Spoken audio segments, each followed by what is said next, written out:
and welcome back to another episode of the Fin and G podcast, the home of dysfunctional rugby league.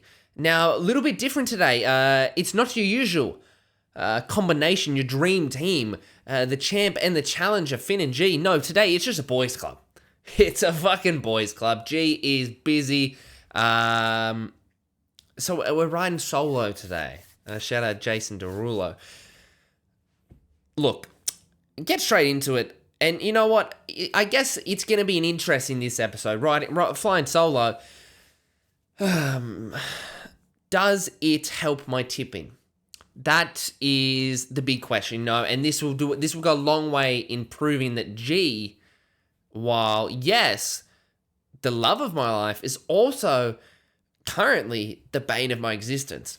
And while she may be able to provide good things in my personal life, in terms of rugby league tipping, she's the worst thing that's ever happened to me. Now, and so it'll just be nice, I guess, is what I'm trying to say. It'll be nice to see, hey, if I shit the bed this week, obviously there's something else, at play that we need to investigate. But if I smash this 8 out of 8, like I'm almost positive I will, then it's almost certainly her fault. So we'll keep an eye on that. That will be interesting. Now, if we look at the week that was, now, how did we go?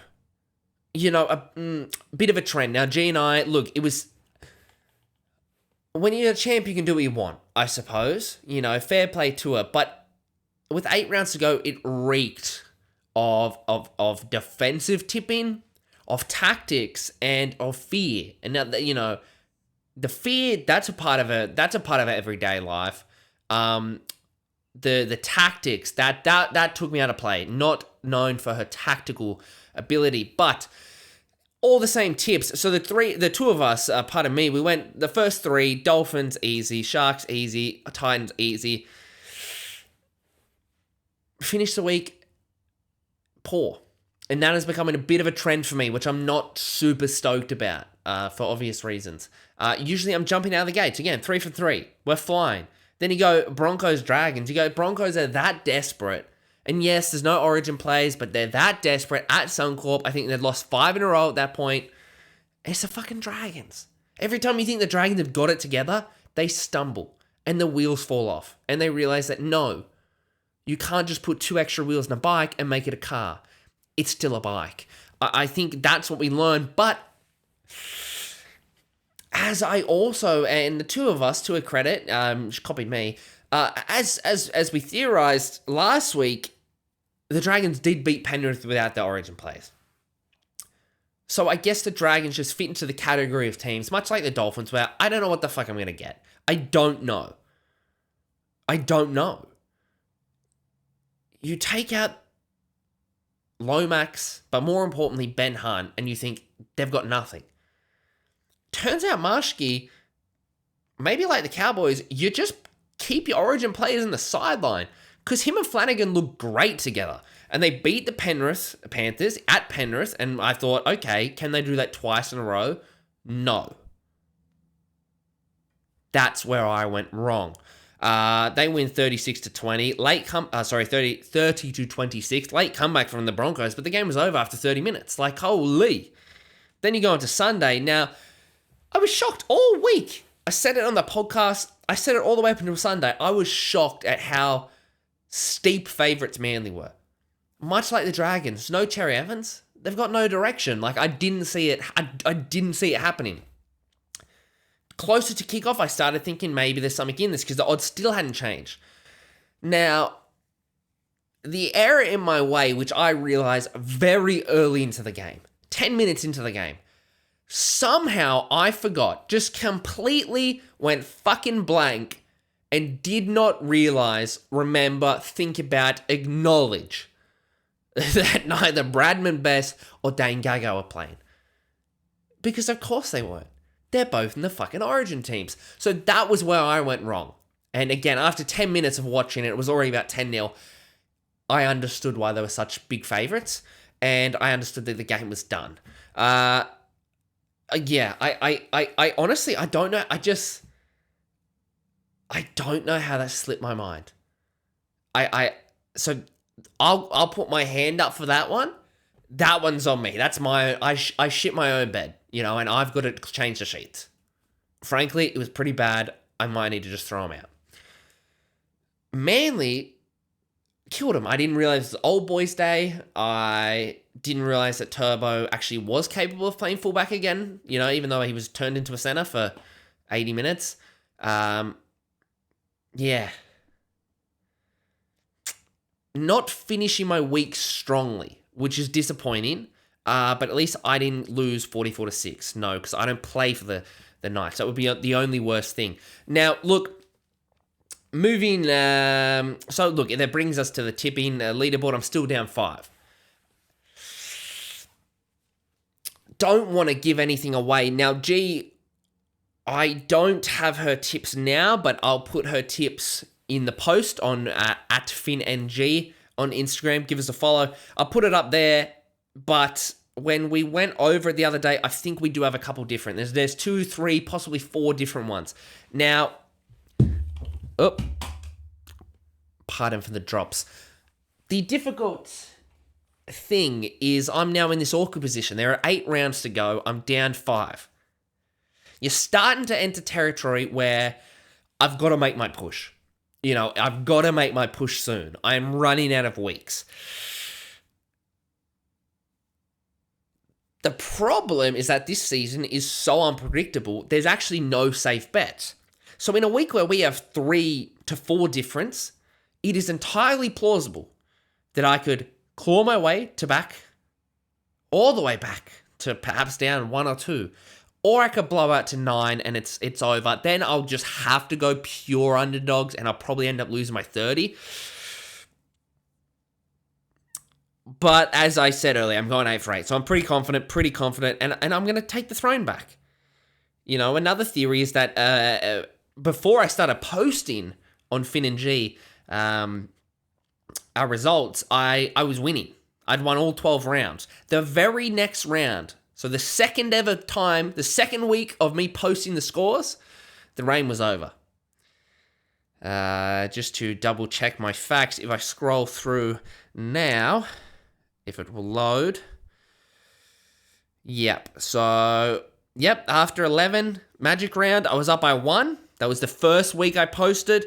The very next week, it's actually poetic. The next week, round 12, I do the second post, and that was the week that I famously went 1 from 8. And I've been chasing that lead ever since. So, we are reaching desperation hours soon, but I got an 8 for 8, so nothing to worry about. But look, a few things that happened in the week that was. Now, we film this usually, typically pre-Team List Tuesdays, and also, apparently, before any fucking news happens. It always happens afterwards. It's very frustrating. It actually doesn't matter if we film it on a Monday or a Tuesday, even a Wednesday. All the news drops afterwards. So, we did theorize a couple of things, talk about a few things. I'm not sure if we mentioned the confirmed Vegas teams. But of course, you have from the NRL for next year, confirmed Vegas teams. You've got the Sharks taking on Penrith, and you've got the Raiders taking on the Wars.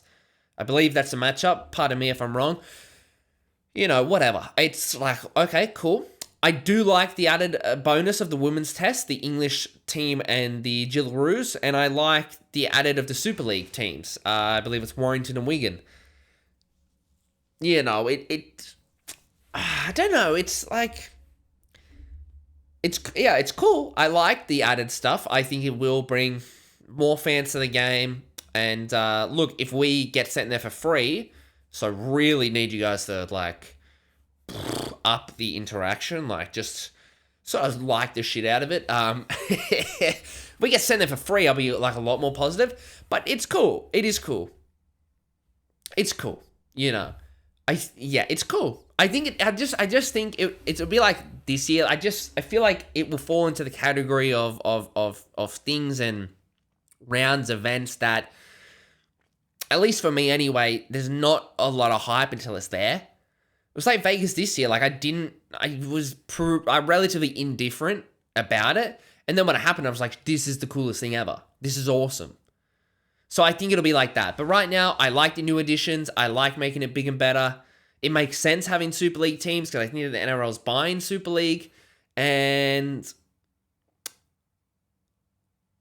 the women, grow the women's game. So, that's cool. The other big news is that the NRL confirms there will be a new immortal named this year. Now, to be honest, I haven't read it. You know, we are just the home of dysfunctional rugby league. We're also the home of eyes up rugby league. And, if your eyes are up, they cannot be down on words on a piece of paper. That just doesn't, how does that make sense? How does that make sense?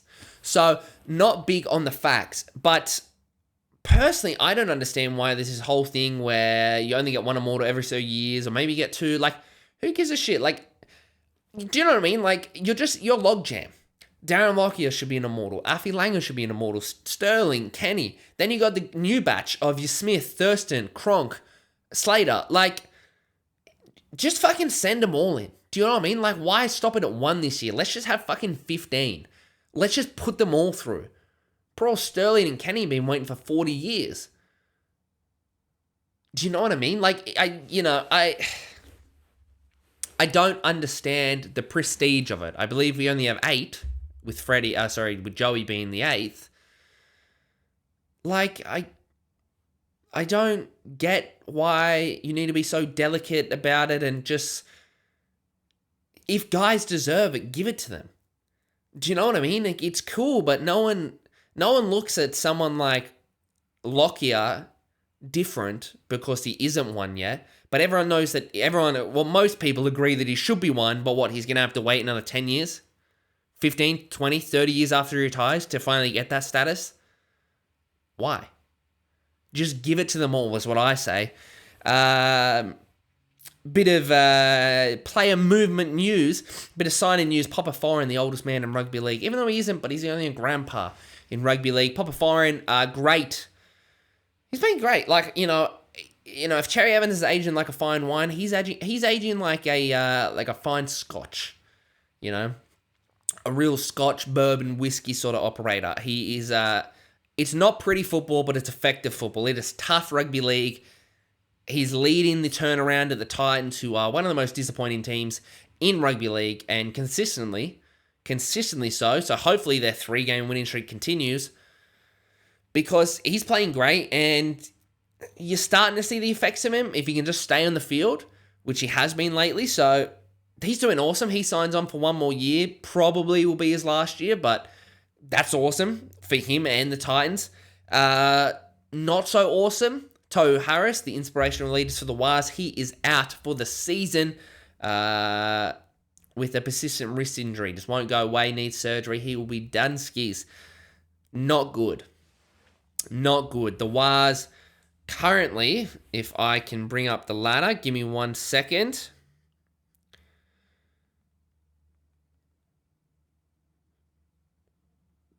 Where do they sit? They are sitting 12th place. What is incredible is that whilst they are in 12th place, they are 2 wins from 7th. So, I mean, even the Rabbitohs, just looking at this, the Rabbitohs are in 15th place, and they are 2 wins from the top 8. So this year is really going to come down to for and against. It is going to be so big on for and against. Which I know we're skipping, and I'm skipping what I said, but the Broncos sitting at 9 in the positive. They're the only team outside the top 8 in the positive margin. So if they can just scrape a couple wins together, yeah, they'll be laughing. But look, the Wars, the season's already hanging on a tightrope. Without Harris, it's just going to be tougher. So I wish him all the best in his surgery. And look, someone else you want to wish all the best. We said it last week, just before we started recording. It had been reported that Nico had hurt his leg at training. There were fears that it was severe, but nothing was confirmed. until after the podcast, and it's been confirmed I think he's done a syndesmosis and he's broken his fibia. If I got the medical information wrong, okay, I apologize, but essentially he's broken his leg. So he's done for, I believe, 8 weeks.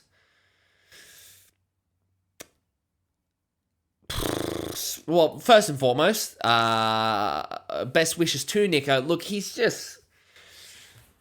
It sucks. That sucks. You never want to see guys getting injured.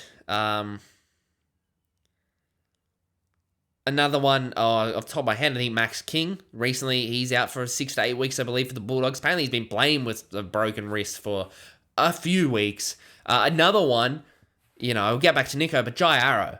Holy shit, is that guy toughest man in rugby league?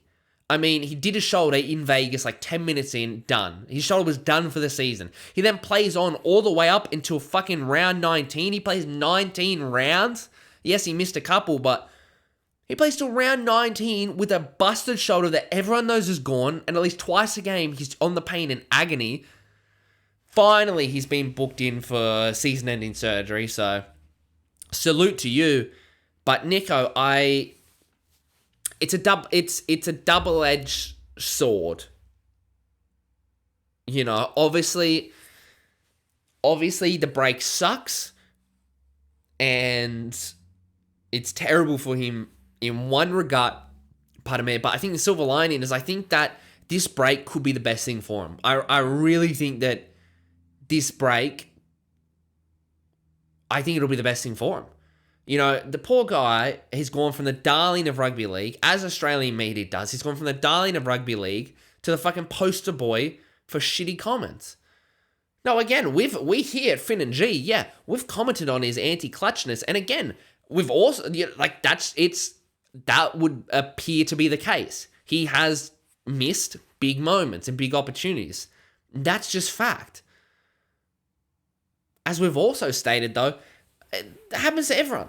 His time will come when he will stand up and he will deliver. And it'll be the best thing ever.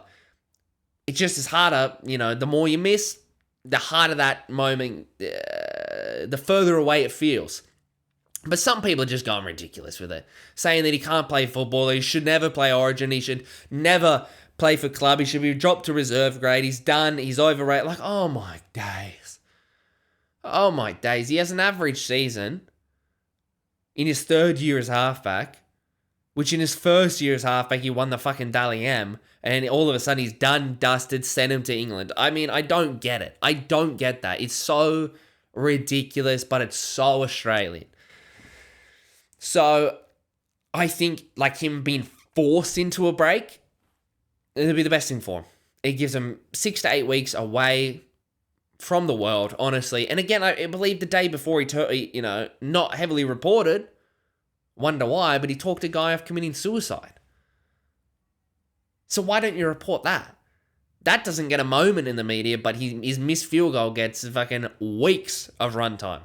Which again, as we said, interestingly enough, not talked about, but how fucking vindicated he was just 1 week later when there were about 8 missed field goals from about 3 or 4 different players from the same spot. So, anyway, shout out to you, Nico. He's a big fan. So, hopefully I think it'll be the best thing for him. As for the Sharks, it's going to be very interesting. Very interesting. It's like, it's as often is the case. He's their best player. And he is their general, their director. He's their leader. He's the guy who needs his hands on the ball. Now, him and Trundle don't work together. It just doesn't. It's fire and water. It doesn't work together. But when a team loses their best player, they always go on to win the next week. Honestly, 9 times out of 10. It just, that's a very eyes up rugby league thing. They just a feel for the game. They just always win that next week. And look what they did. They put, 58 on the poor old Tigers? What was it exactly? Yeah, 58-6 against the Tigers. Look fantastic. Him and Atkinson worked great together. Do they win next week? I'm not sure. Does that form continue? I'm not sure. Does he come back in 8 weeks and all of a sudden they've won 8 in a row and, do you change now pre-finals?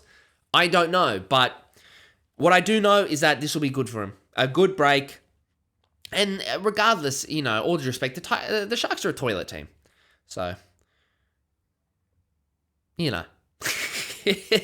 But look, Wednesday night, moving on to the main event. It's what we're here for. It's Origin. It's Origin week. So, it's interesting. It is interesting. I don't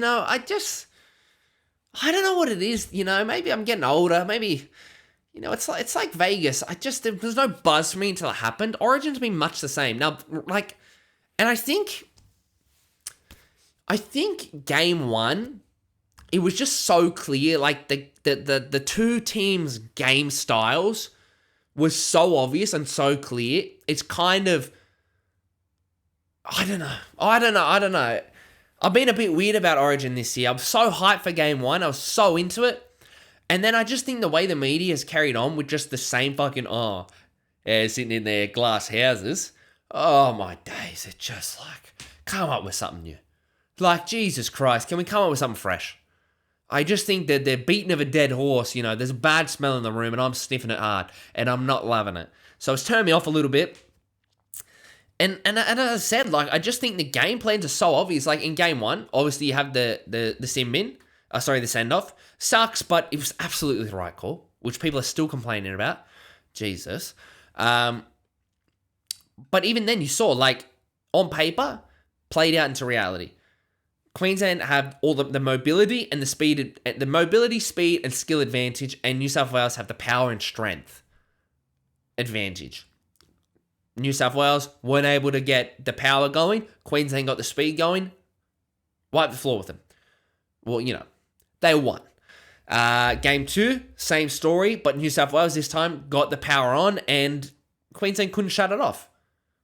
What was it, 34-0 at halftime? It was just an avalanche. And they came back in the second half, which I think was a bit of a reality check for New South Wales and surely a bit of a confident boost for Queensland. Game three, it's just the same thing. And I love that, though. I love that both teams are sticking firm. New South Wales going, nah, we're going power. If you're going to beat us, you've got to overcome this power. And Billy's gone, fuck yeah. I'm sticking with speed. I'm sticking with, attacking aggression. And he'll live or die by the sword. If Queensland get their footy on, they get the ball, they get an even possession, they get a few friendly calls. Even when they were getting dominated in that first half of game two, they were still getting line breaks with ease. With ease, they were getting breaks. They weren't executing, which has been the problem all series, but they can force a line break whenever they want. So if they get that going, New South Wales, they can't go with them. Flip side, if New South Wales get the power on, they get the football, they get the possession, they get the calls, few errors. It's been proven they're not going to be stopped. They're just actually too powerful. I think the tweaks need to be made come game day. Those subtle tweaks. I want Ruben moved to 13 and Paddy moved to 10. And I want him taking on Pass. I want him taking on Haas. And I want Cotter taking on Murray. I think that subtle switch. I think it matches better. I just think it matches better. You got speed on speed, mobility on mobility, quick play the balls on quick play the balls for the 13s, and your front row battle, it's your alpha versus your alpha. And it's just mate versus mate, state versus state. That's the definition. Paddy fucking take it to him. That's what I want. If it, happens, fantastic. If it doesn't, okay. The other thing I'd suggest, which I haven't heard anyone talk about it, was I've theorised about switching Walsh and Ponga come game day. And you start Ponga. Then you see a photo of them next to each other. And I didn't realise, Ponga's significantly bigger. He is significantly bigger than Walsh. So that does make sense, having him on the bench. But I just love getting a glimpse into the Melbourne, Pappy and Sewer combination. I fucking love it. You see how effective it is. You've got the older head, the more experienced player, the safer player, who's just as electric, is just as skillful, if not more, but he's more experienced. And he doesn't make the silly errors that the young guy does. He gets in the right spots where the young guy might not. That would suggest you have Ponga, the veteran, start, bring Walsh off the bench, and you're matching that like for like. And Billy obviously works with Melbourne, works with the fullbacks. He knows that. So I won't be shocked in the slides if that switches. If it doesn't, okay, that's fine. I think Ponga will come on. I think you'll see him at about the 30-minute mark. It depends. It really depends how the game's going. If you want an injection, you bring him on the 30-minute mark. Perhaps if New South Wales getting the upper hand, you bring him on the 30-minute mark. You could also, if Queensland are getting the upper hand and starting to get a bit of a roll on, if you just want to go, fuck, we're just going all out, blow a load sort of stuff, you bring him on there and just push speed. Like if New South Wales can't, if we have the ball and we have the run, Queensland that is, I think you'll see him come on about the 30-minute mark, and I think you'll have him, Harry, and Ben Hunt all in the field at the same time. That's if Queensland are getting the flow. Could you imagine those three in the middle? Imagine the speed. The attacking flair with Reece out the back. Then you throw a Hammer in there, like, holy. Imagine a backline move with Reece to Ponga, or Ponga to Reece to Hammer. Like, holy. Holy. You're not stopping that. I don't care how powerful you are. You cannot stop that. Then you have Harry and Ben working in the middle. Like, it'll be too much. If New South Wales are getting the upper hand and they're dominating, you bring him on still, and you just hope that he can handle the middle, hope he can get a spark. You know, if he comes on, for example, imagine if he came on, New South Wales are getting a bit of ascendancy, he comes on, puts on a big shot, knocks the ball loose. I think that would really fire the boys up. If the game's even and it's sort of just real even, and maybe, you know, the first half, 30-minute mark, it's 6-6, and there's no one's really taking ascendancy, but it's just even, maybe hold them. Maybe hold them to the second half. You know, if it's just even, maybe you wait until the 50th minute and 30 to go, you just bring him on and you just say, hey, 30 your best. And he just comes on all speed, all power, all electricity, blows the game open. It's obvious, but he's the wild card. So I love that. For Queensland, I love Val in the wing. I don't want him defending in the centre, so that's fine with me. That's great. I think Origin Gags, he'll want a big one. Now, whether that he forces the issue and he wants a big one, forces it, and doesn't. We'll have to see that, but I think that could be good. And Cobbo, again, I love that combination. So I've said it honestly from game 2, from the first half of game 2, and New South Wales getting so lippy and so up, and it's good, like I often think about the sliding door moments. Obviously I'm a New South Welshman, but I go for Queensland, and the sliding door moments of if that on that fateful day, that first day of football, first game I can ever recall watching, let's say Parramatta win that game. How do the last 20 years look for me? I'm on the wrong end of 8 in a row. I'm following a team who has won, 3 or 4 wooden spoons in that time, only made 2 grand finals. One they lost to Melbourne. One they lost 2 years ago and are now, 2 years later, are bottom of the table. Going to collect their first spoon in, 3 years? I mean, my favourite player would have been Jared Hayne, who's only recently been released from prison. I don't believe for the first time. So it just could have been tough. And like I said, I would be a New South Wales fan, and that would be the toughest pill to swallow. Maybe that's a fun poll. Which would be harder to be, a Parramatta fan or a New South Wales fan? Leave that in the comments. Thank Christ I'm neither. But, you've got to give them their flowers, give them their moments. They have been the better team, New South Wales, the first 2 games. It's that simple.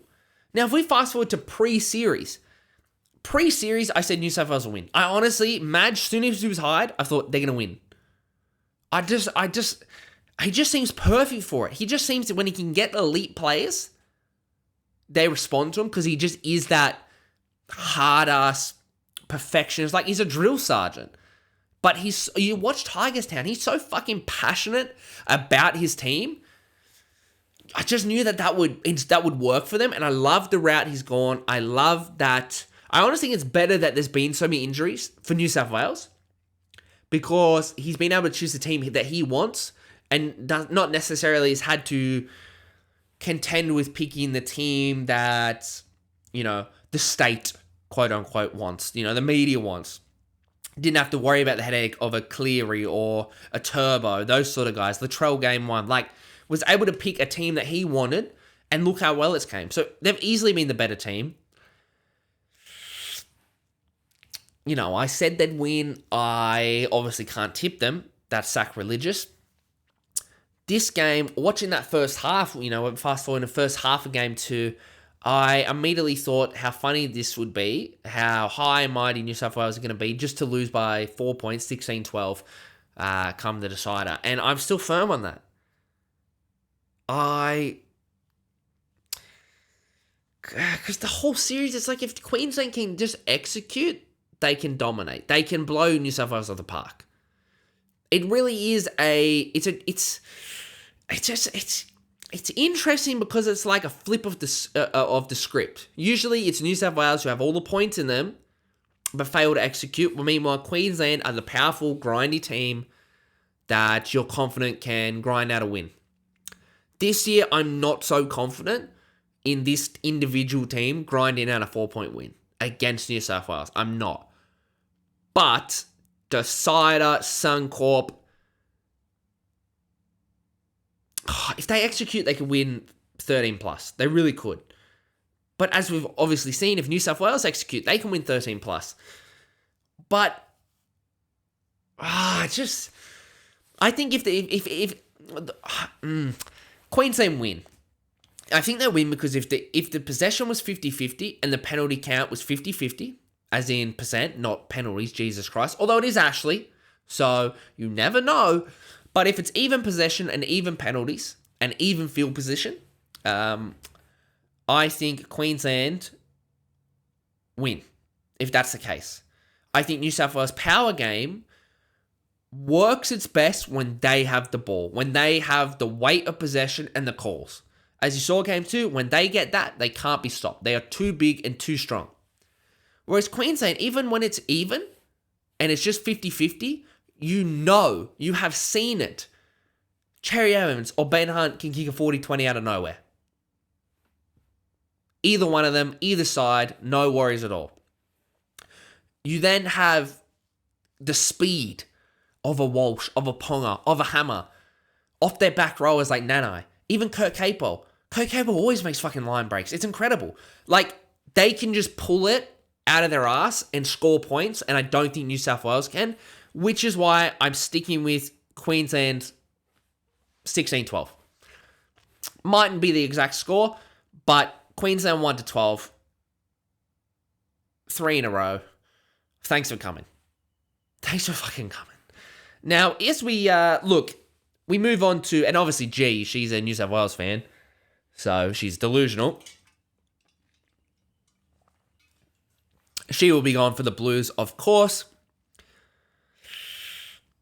You know what I'm worried, though? I am worried I'm getting some serious 2022 decider vibes. I'm getting some big vibes. If you cast your mind back to 2022, Game 3, there were 3 guys knocked out, sent off in the first 10 minutes. I believe it was the first 7 minutes, actually.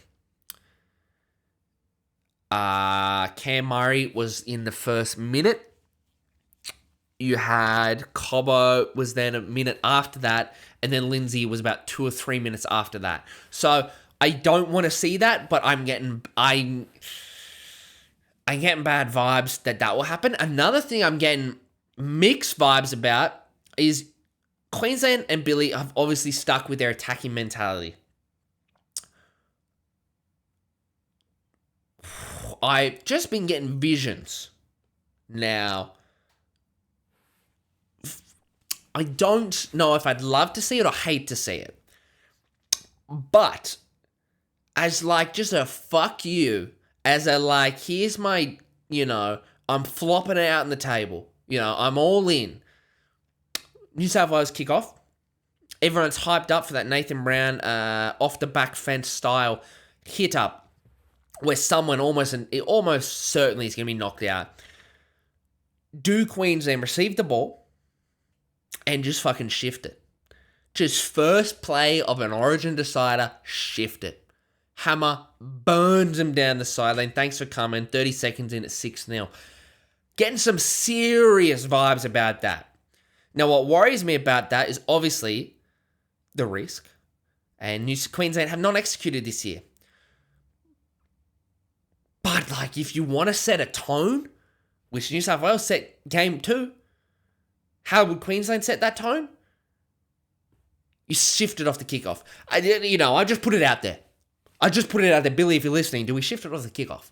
Well, I don't know. But look, reviewing the week that was round 19, go Queensland, FYI. I need another drink. It's weird doing it without G. I can speak freely. I can go over the same point 40 times and no one tells me to stop. It's brilliant. It's absolutely fucking brilliant. What happened game 1 last week? We had the Dolphins beating the Rabbitohs 36-28. A very weird game. That was a weird game. Obviously the storyline is Osaka goes 6 for 6 and Tane and Cody go a combined 2 for 6. So 8 points right there. The margin was 8 points. It was clear that the Dolphins were the better team. Now, our logic was foolproof, and I need to stick to what I say. Stick to my logic. The logic with the Dolphins has always been, if you think they're going to win, don't tip them, and if you think they're going to lose, tip them. Now, despite the Origin players out, I thought that they would lose, and the Rabbitohs' momentum was going to carry over. So I thought Dolphins would lose. That's why I went for them. They won. Now, pardon me, game day, they were by far the better team. Now, the Rabbitohs stormed home late, made the score interesting, but they kept missing their kicks, so not that interesting. But the Dolphins, yeah, they look good, and I think they make the top 8. I think they'll stay in there. I don't see them winning a finals game. As we've seen, they can beat anyone on their day, but I don't see it happening. The standout, though, was TPJ. TPJ was excellent. He was absolutely excellent. He was aggressive. He was offloading. He must have had like 4 or so offloads in the first 20 minutes. He was unreal. So, love that from TPJ. When you see him play like that, you go, hey, Melbourne, we could have taken him. Problem with TPJ is you don't know what you're going to get each week. So, if he plays like that the rest of the season, excellent. And he'll most likely go to Souths with Wayne. Let's just hope he can. Let's just hope. Let's just hope we can see that from him because he was unreal. The other big talking point, the real thing that separated the teams and the real thought for afterwards was what was worse. The Rabbitohs' goal defense. The Rabbitohs' goal kicking or the Finns' edge defense. The Finns' edge defense was brittle as anything. It was terrible. If they're one of the 3 little piggies, they are most certainly the bloke building a house out of straw. That shit would just blow down. It was disgusting. And it was just bad. They couldn't stop anything through their edges. Meanwhile, as we touched on, the poor old Rabbitohs couldn't kick a goal to save their lives. And it is an interesting thing. It's like you would think that surely you have deeper goal-kicking stocks than one player. Surely. Like, surely if you're a spine member, especially a half, surely you have to have some goal-kicking ability. Clearly not, but surely you should. And then you go, well, of course, it is such a specialized skill. But I just don't know how more guys aren't training. Like, surely in your team, you have, like, a clear 1, 2, 3. At least a top 3 kickers. After your third kicker's out, yeah, it's a crapshoot. I get that. But to my knowledge, it's Latrell. I don't think Ilias has kicked goals for them. I feel like Dean Hawkins maybe, but he's not there.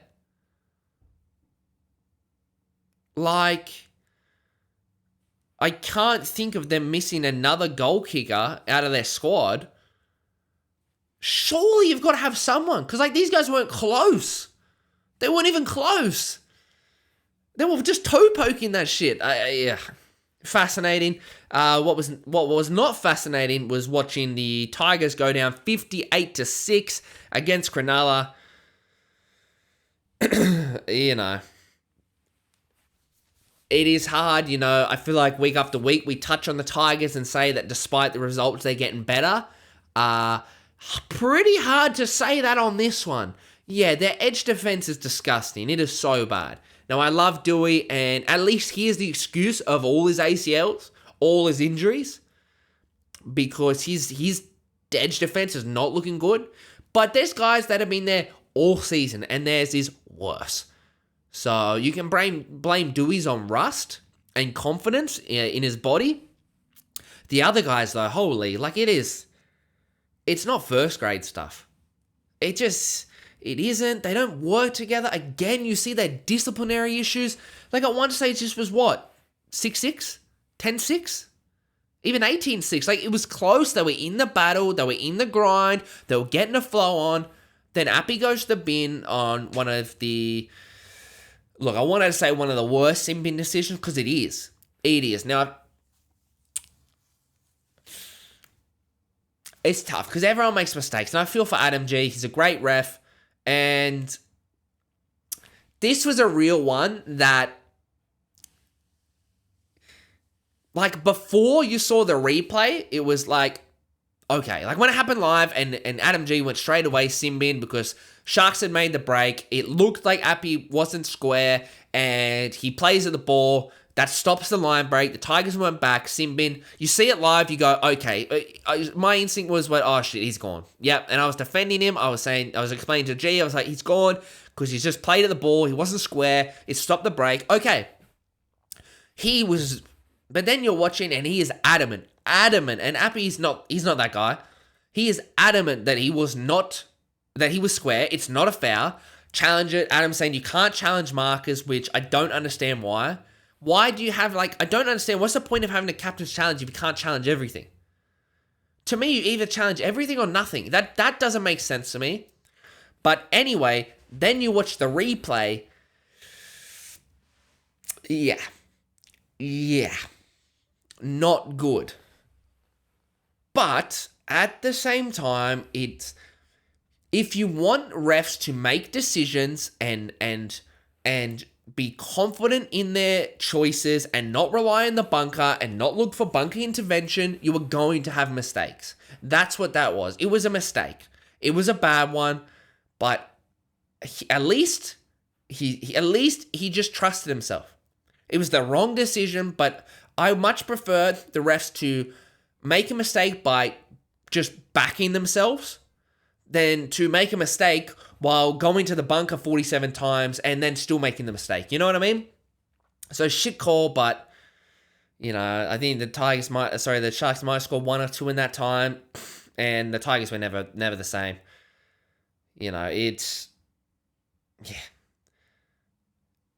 It's crazy, but they're gonna get their third spoon.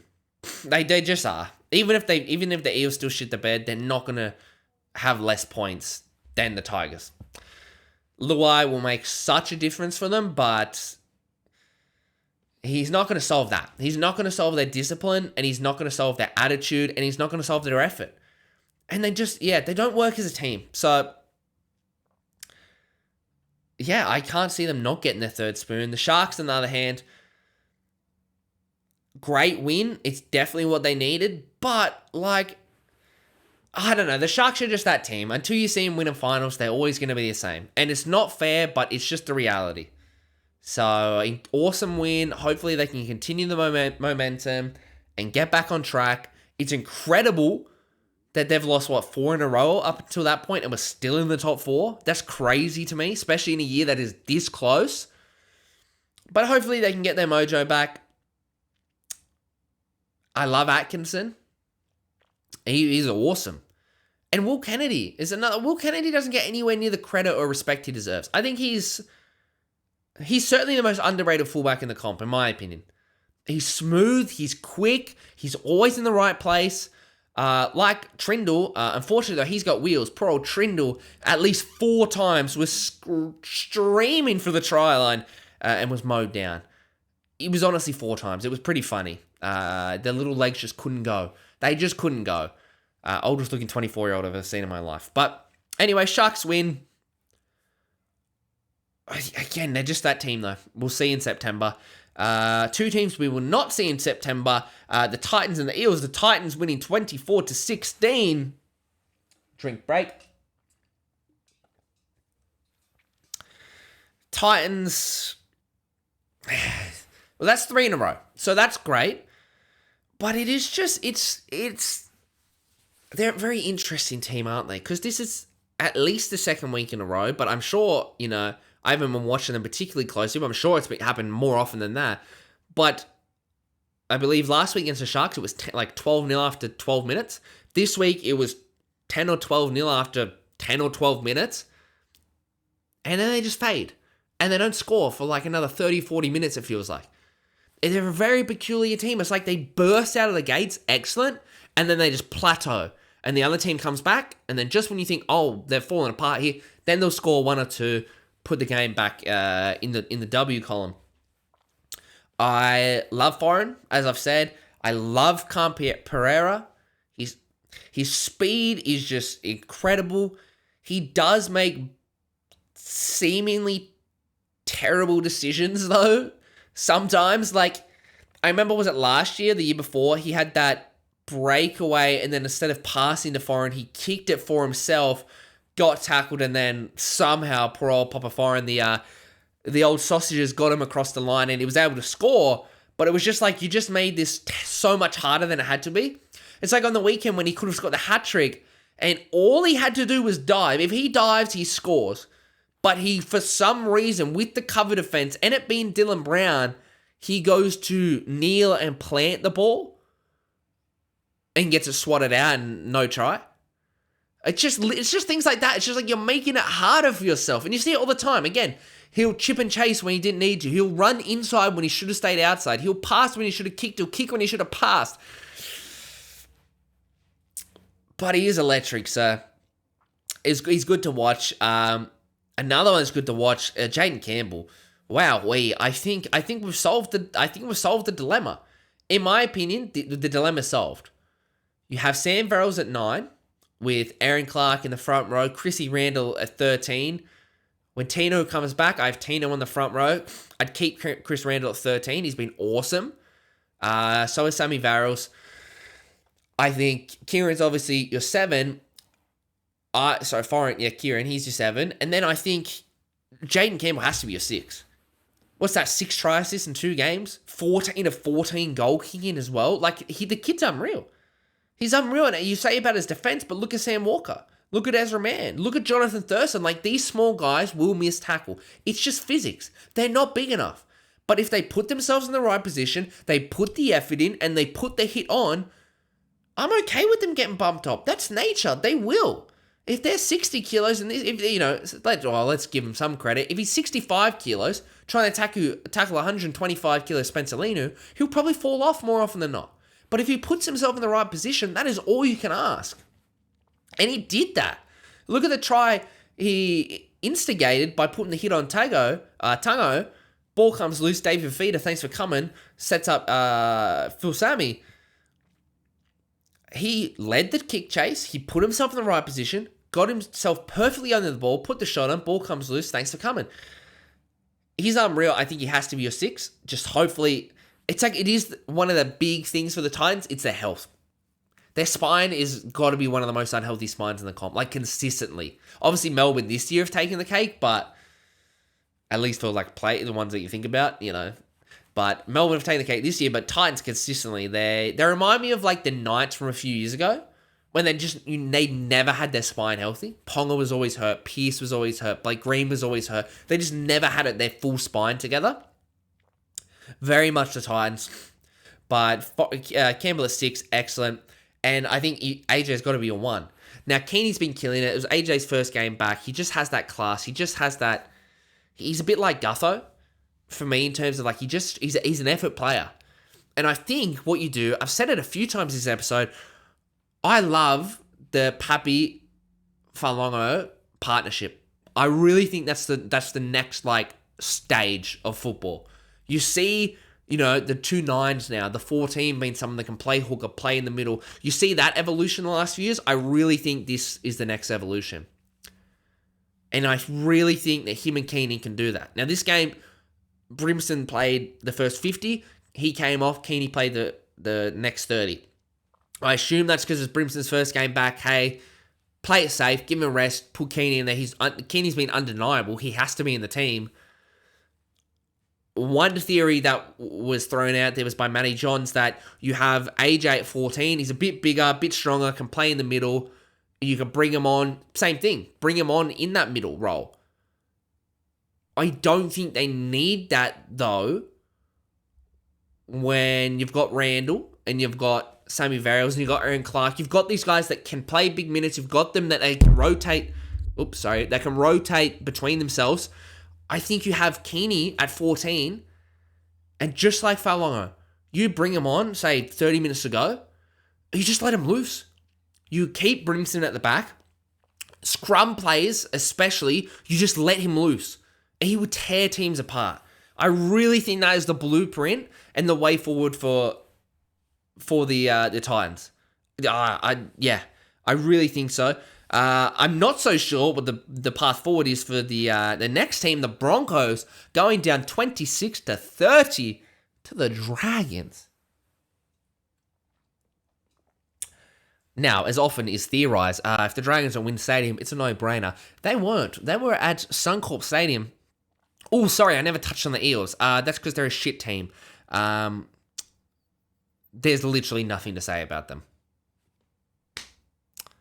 So that's why I forgot them. The Broncos, on the other hand, are soon to be forgotten. I think that's 6 in a row.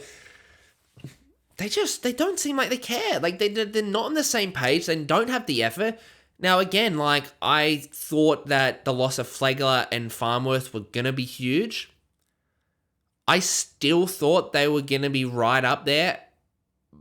But it's... Again, as I said at the start of the episode, the only saving grace for them at the moment is because they are all the way down at 13th. The only saving grace is that they are the only team outside the top 8 with a positive plus-minus.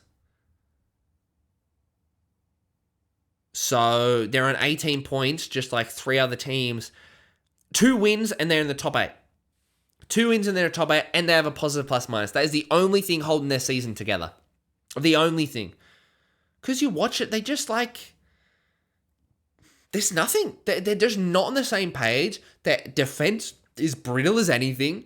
There's no effort. They don't seem to care. They still play this attack first style, which is riddled with errors. They don't do anything about that. I don't think Adam Reynolds coming back is going to just solve that. It's not. I don't think their Origin players coming back is going to solve that because they've played, 14 or 15 of these 19 rounds. I don't see it. If they make the 8, fantastic, but I think if they make the 8, they would have blown their load and they're going to be out first week anyway. Very disappointing. The Dragons, on the other hand, Jesus, look at them. They're in 9th place. They're in the same points as the Cowboys. The only thing hurting them is their plus-minus is minus 56, which in the bottom 9 teams is third best. It's behind the Broncos, obviously, and only the Warriors, who are 3 points behind them in the actual points margin. They have a better, they have a better plus-minus. That's it. Titans somehow are minus 59. They're only minus 3 more points. Anyway, they're a genuine threat. And I love that they just have a very simple style. It's like New South Wales. It's the same style. They are big, powerful, and strong. And if you do not match them physically, they will run through you. And then this Marshke and Flanagan combination is very exciting. Very exciting moving forward. I love that. I love the outside backs. Look at how big they are. Tuipulotu and Suli just wrecking havoc. It's incredible. Again, if you don't match them physically, they will embarrass you, and that is exactly what happened this game. Broncos tried to play speed and fancy, got blown off the park by power and brutality. I love it. Being a Wollongong boy, I want to see the Dragons win. I want to see them do good. Problem is, every time this year they've looked like they've got it together. They're doing really good. It's very much one step forward, two steps back. So I'll believe a run when I see a run, but man, I really lose my voice doing this pod. Crazy. But yeah, a Wilson win. Like I said, I believe a run when I see a run, but great signs. And they're a dark horse for the top 8. Can I see them winning the comp? Of course not. With all due respect, but they can make the 8. I think they are safer. I have them making the 8 before the Broncos. Let's say that. The last game of the round, the Sea Eagles 44 defeat the Knights 6. I mean, I already touched on it at the start of the show. I don't know what's more embarrassing, the result or the fact that I tipped Knights. The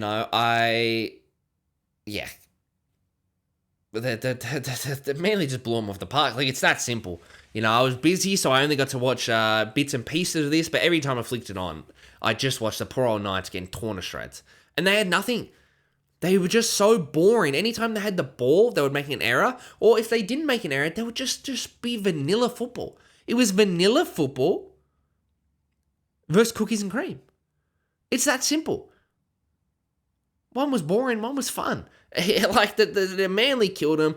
The whole Tommy, is he a center, is he a fullback? Very weird, and we'll see how it goes. But it is a headache, because once Cooler comes back, I don't think you can drop Tommy Talau. I don't see how you can drop him.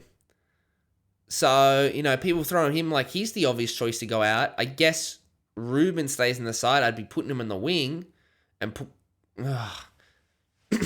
And then I guess Hopewadi has to be the one that misses out, but he's class too. Like, giving themselves a bit of a headache. They finally play their halfback. Jamie Humphries, again, I was only able to watch bits and pieces. From all accounts, he killed it. I didn't realize how fucking jacked he is. Holy, is he the most jacked 7 of all time? He is like a nugget of muscle.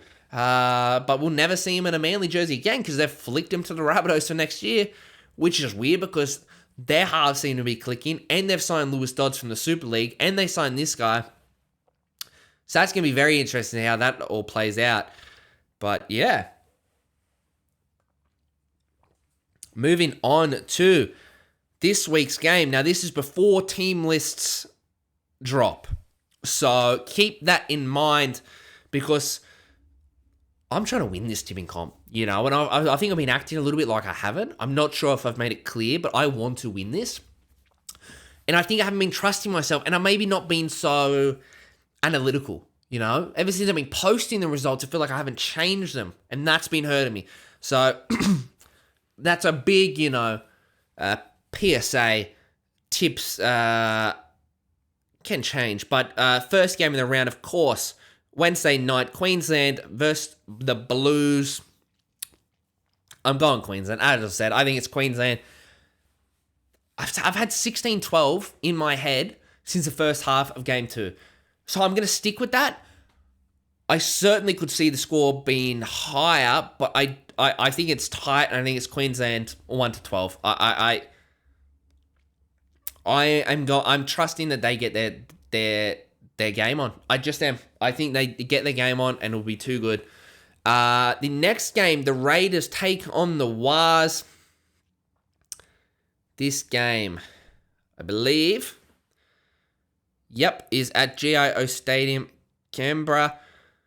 Okay. Now, I don't have the team list, but you can have a little bit of, a couple of things. Looking at the things, obviously Tohu Harris is out. Chance will probably be... Chance is out. Well, Chance is out. He's out.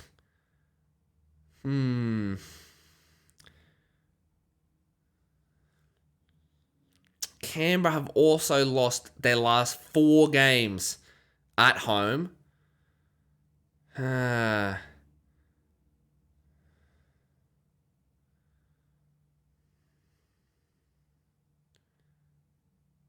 But Jamal Fogarty is rumored to be back. So, I'm going to go Raiders. Initially, I went Waz, but I'm going to go Raiders, who are sitting at 11th. This is 11th versus 12th. I know Raiders don't like playing at home. They've lost the last 4 at home. Often they lose big at home too.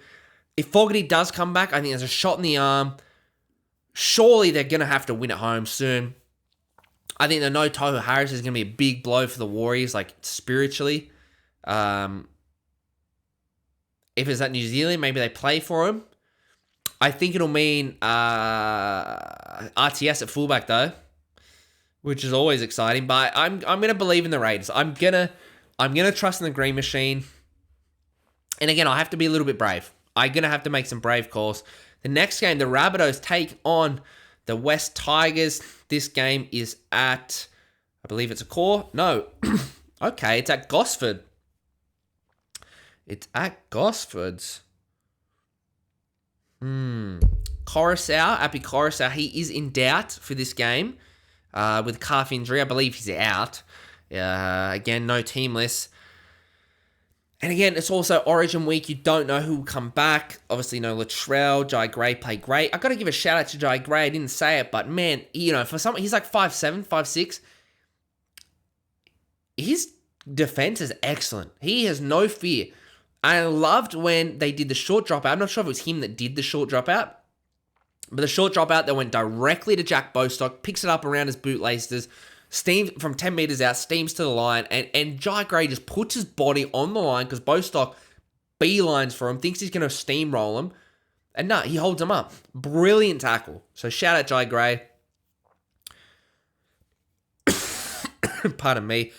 I think they'll be too good.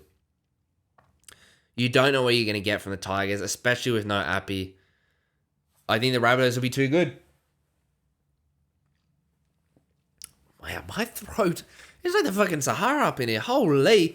The next game, the Newcastle Knights take on the Broncos in Newcastle. Now, this will be interesting. My instinct says to go Newcastle. I know last week was so embarrassing. But this is a big Origin game affected. And obviously, Newcastle are desperate for their 2 centers back. So I'm praying that both of them come through unscathed. This game is on Saturday. So there's a good chance that they come back in. Kalen, Gagai, and Bradman hopefully all come back in. I don't think that they want to play. I don't think the Broncos will want to play the Origin players back, but they'll have to, frankly. They're desperate. Quick look at the breakdown. Apparently, the Knights have only won 2 of their past 9 games against the Broncos at home. Broncos won their last 4 games against the Knights.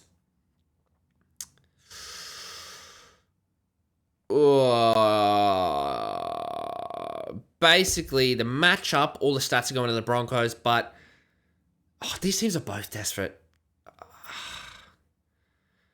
Newcastle love disappointing the home fans, but I feel like maybe this time round, the disappointment from last week will kind of like almost pay it forward. I think they would have paid the disappointment to their home fans forward, and for that reason, I'm going Newcastle. I think they come up with the goods. The next game, Storm take on the Roosters at Amy Park. We did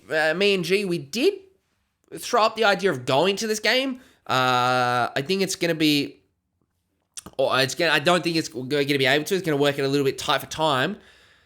But very interesting. Now, the last time these guys matched, it was unreal. A real game of the year sort of candidate. Storm won 18-12. Looking at it now. Hopefully we get Harry Grant. Nick Meaney is also back. I don't know if they'll choose him. I think that Jack Howard has to be our center. His upside is too good, and you've got to get that combination of growing. I think he has to be our center. Meanie. I think he has to eat. Yeah, but I don't want him in the centers. I think he comes in for. I think he comes in for. I think he comes in for Grant Anderson, but obviously Origin players hopefully come back for the Roosters.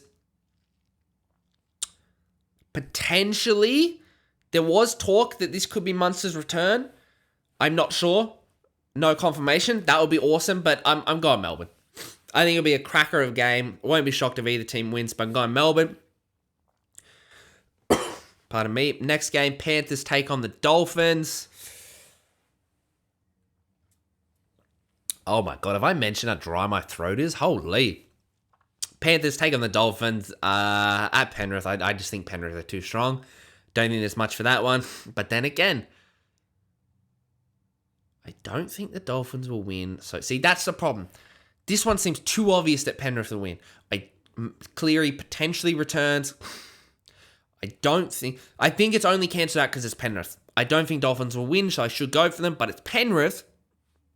It's an important caveat. Penrith win. The next game's a real head scratcher. Manly take on the Titans. I believe it's at Brookvale. Yep, at Brookvale. And it's a Sunday, 4 o'clock, Brookvale. Sunny weather. Pardon me. My initial response was Titans. They like winning these games that you don't expect them to. And they've won 3 in a row. They're chasing 4 in a row. But I just think that, barring injuries, man, they get Cherry Evans back. They get Gerbo back. They'll have Olaquatu. Oh, I think he played on the weekend anyway. And after the confidence of that game, I've going Seagulls. I think the home advantage is big in this game. Wow, I've gone 7 home teams. Holy. Pardon me. The next game, the Cowboys take on the Bulldogs.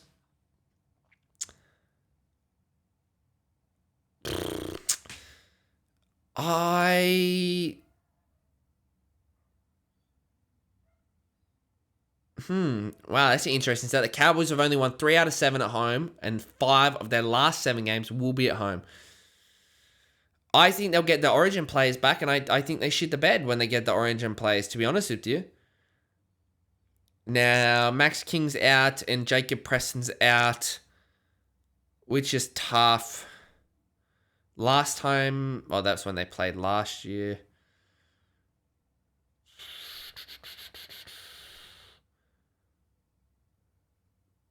Wow, the Bulldogs have lost 7 from 8 away games. Wow, they've lost 7 out of 8 away games. This is a head scratcher, this game. I've gone Bulldogs for the moment because I believe in them more than the Cowboys. And I kind of believe that's, is it the stat that they've won a comp every 10 years from 84, 94, 04, 14, 24. I think they are a dark horse in this comp. I really, really think that they are a dark horse. They can beat anyone on their day. They're a dark horse. And I believe in them more than the Cowboys. There's a potential late switch in there. But again, Cowboys get the Origin players back. They don't play good. So I'm going Bulldogs. So to reiterate, I'm going Maroons first. I'm going Queensland to beat New South Wales. Raiders to beat the Wars. Rabbits to beat the Tigers. Newcastle to beat the Broncos. Storm to beat the Roosters. Penrith to beat the Dolphins. Manly to defeat the Titans. And the Bulldogs to beat the Cowboys. I'm not sure of G's tips. I think we do have a few different though. I'll put them up on Instagram at Finn and G. Make sure you follow us on Instagram, subscribe on YouTube, like, rate, review. Give us the 5 stars on Spotify, rating on Apple, all that you can to help. Really means a lot. And for some reason, Spotify's gotten rid of their polls and questions. So there is though and it's good because it's on all platforms, Apple, Spotify, and YouTube. there's a little thing in the episode descriptions that says, like, send us a text message. If you click that, it'll just bring you to your text. You know, it's actually sending us a message on, like, a hosting platform. But you'll get to send a text, just put your name onto it and ask us any question. Give us your thoughts, questions, feedback, whatever you want, and we'll read it out in the show. It's the same thing. It's actually an easier platform. I tested it myself. It works a charm, because I always thought it was a bit weird, but no, it works a charm. But anyway, hooroo, and go Queensland. See ya.